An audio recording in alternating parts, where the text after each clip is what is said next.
And when I was leaving Dhaka for this trip, we all came from as part of the delegation, and we are chatting what we'll do when we go there. One of the delegates said, let's take a picture together. We work in the same office. They want to take a picture. I was surprised. He said, we are seeing you after 3 years. See, what a change world has gone through. What a change world has gone through. Because we work in the same office, but they're saying, we are seeing you after 3 years. We don't see each other. We are hiding from each other. So that's a shocking news that the world has gone through. Today, we are here together after 3 years. During these 3 years, we always had what we call virtual Global Social Business Summit. We see on the screen few people. The magic of being together is completely missed. So we feel totally energized just being with each other, unlike sitting at home on your screen, making speeches to each other, hearing each other's voice, but don't feel the closeness that this forum provides. And this was idea to bring the family together, all the friends together. It's a family reunion. That's what we described, that the Global Social Business Summit is a family reunion. As Maria was saying, it's a wedding ceremony or wedding festivity and so on. That, yes, wedding ceremony too, but this wedding is about getting wedded to social business. It's a kind of thing that we want to do for the world, how we can to do that. But that needs close contact. And bringing people together is not easy. We already have lots of stories about who lost their luggages on the way, still didn't retrieve. How many people we couldn't get here because they didn't get the visa? Entire African delegation is missed out. You don't have African delegation here because they couldn't get the visa.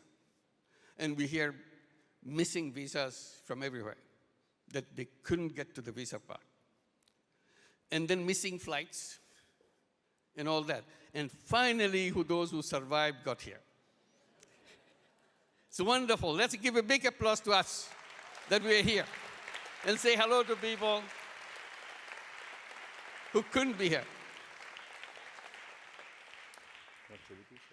And it's a wonderful way to come here in Torino. And thanks to the mayor. And thanks to Giuseppe Lavasa. We were talking to each other the other night.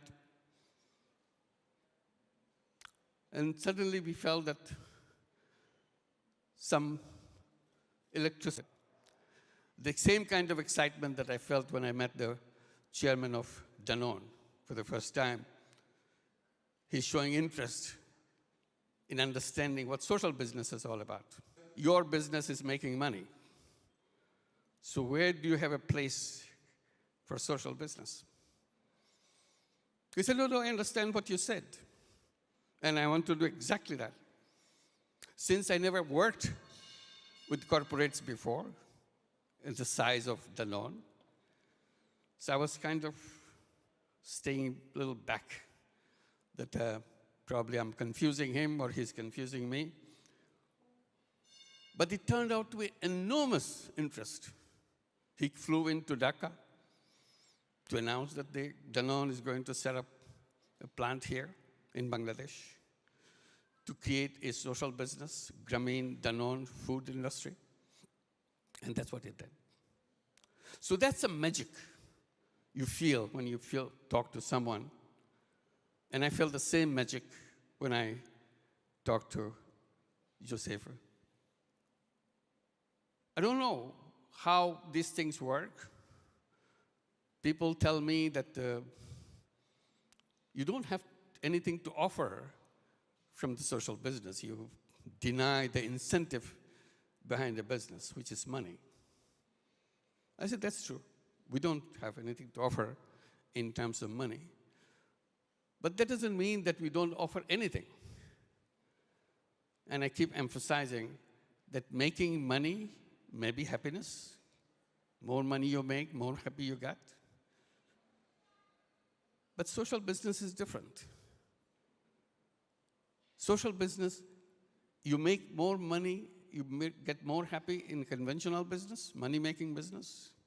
But in social business, if you touch people's life, you suddenly become super happy. Making money is a happiness. Touching people's lives is a super happiness. Now it's upgraded.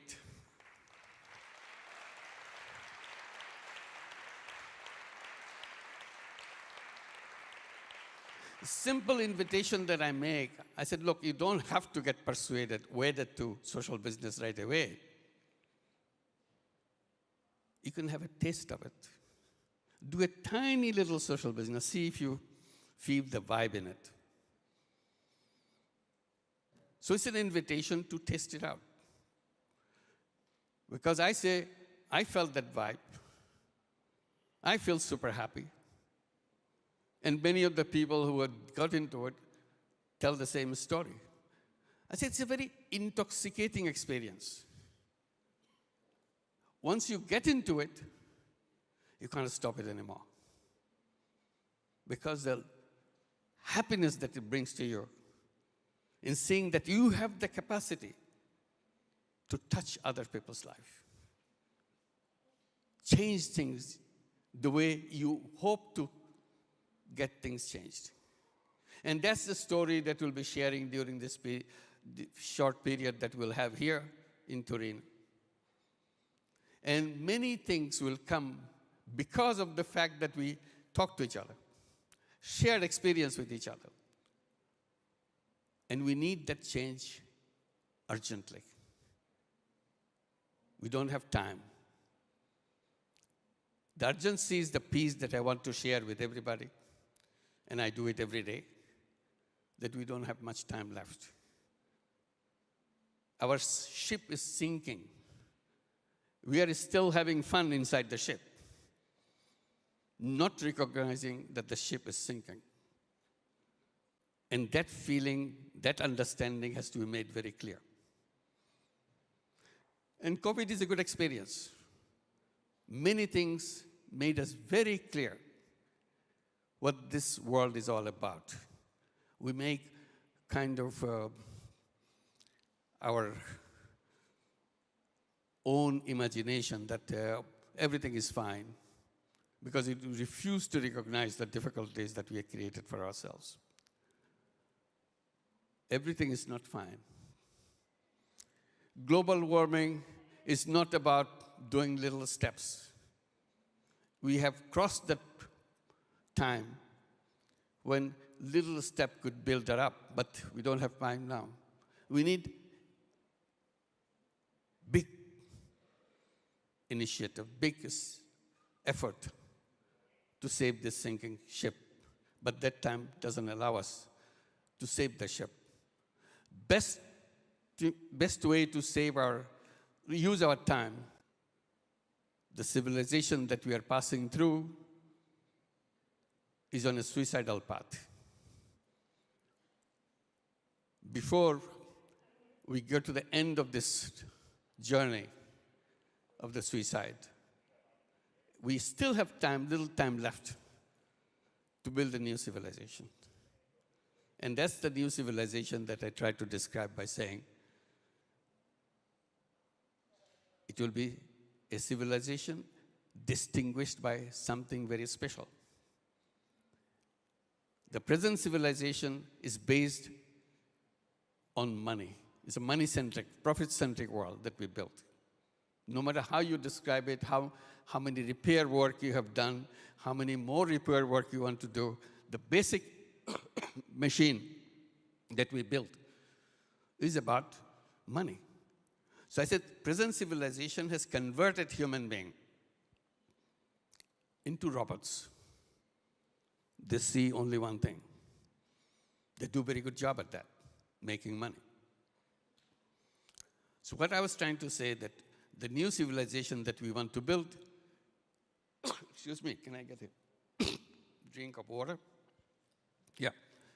The new civilization, sorry.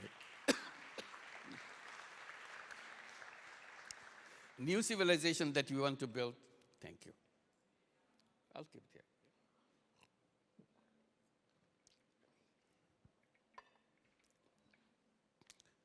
Will be based on discovering ourselves as human beings, moving away from the robotic kind of structure and attitude that we have built in us. So that will be a civilization which will be used, which will be established the basic elements of human being. And those basic elements about sharing, about caring about each other. That civilization doesn't have any room for war. Because if you care for each other, there's no question of war.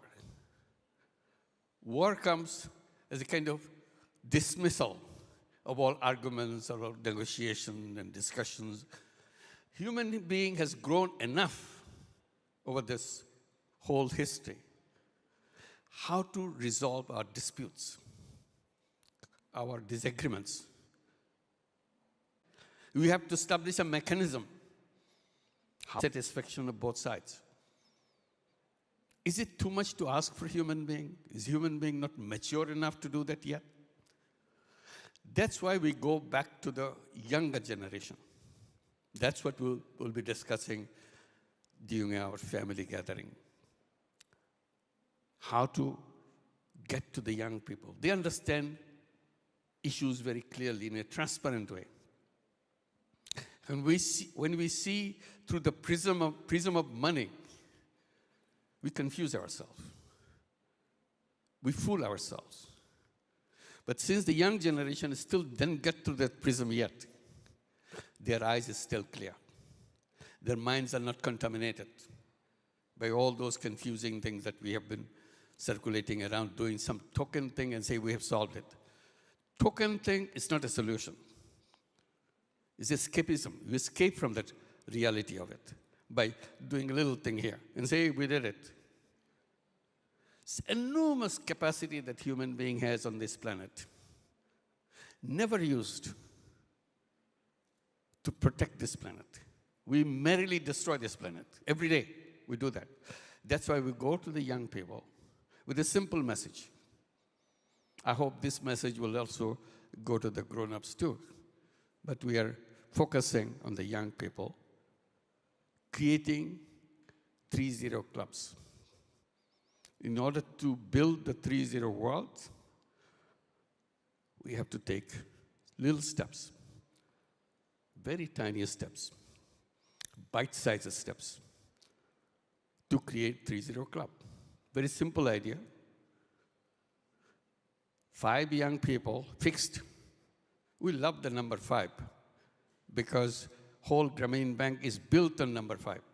Everything in Grameen Bank does all over around the world is about 5 women get together, form a group. And then the basis of everything which defied the entire banking system, the power of 5 friends together. They built the whole banking system, discarding all the rules and procedures of banking, and does wonderful banking better than the conventional banking. That's the power of 5.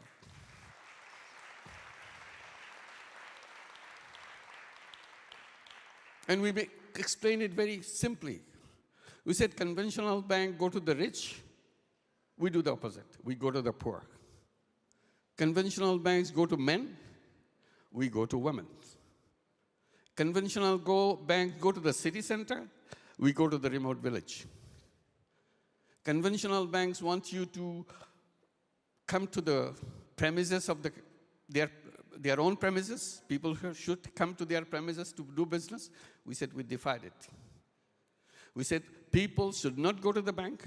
Bank should go to the people. That's the way it should be. Conventional bank took it as their truth that people are not trustworthy. So they bring their lawyers. They ask for collaterals so that you tie it down completely so that that guy cannot escape from you. We dismissed the whole idea of collateral, lawyers, and so on. And we created a bank or a banking system free from lawyers. In the entire banking system that we have, all the billions of dollars that we give to the poor women, there is no lawyer in our system. Conventional bank gets shocked. How can you give money? Maybe you give small money that works. I said, we give small money, but together it's billions of dollars.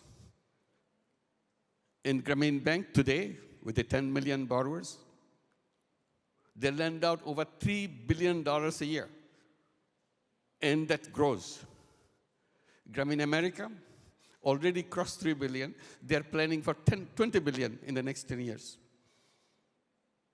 No documents, no collateral, no lawyers. But the money comes back in Grameen America. Their record of entire 14 years of operation, the repayment rate has remained over 99.5% and above.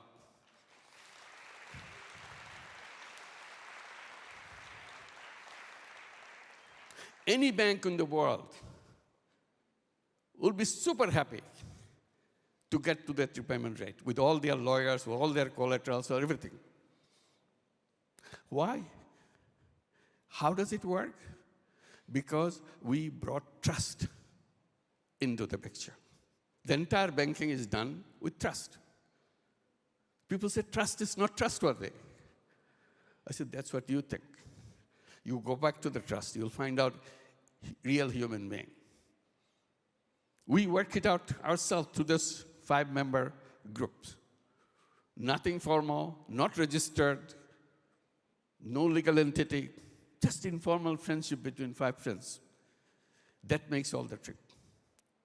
So when we talk about 3-0 world, people say, that's not possible.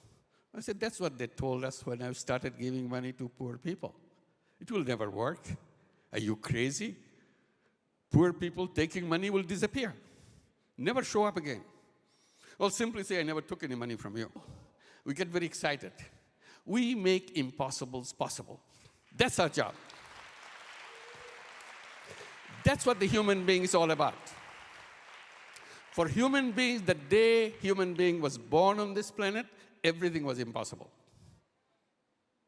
The history of human being is to make everything possible.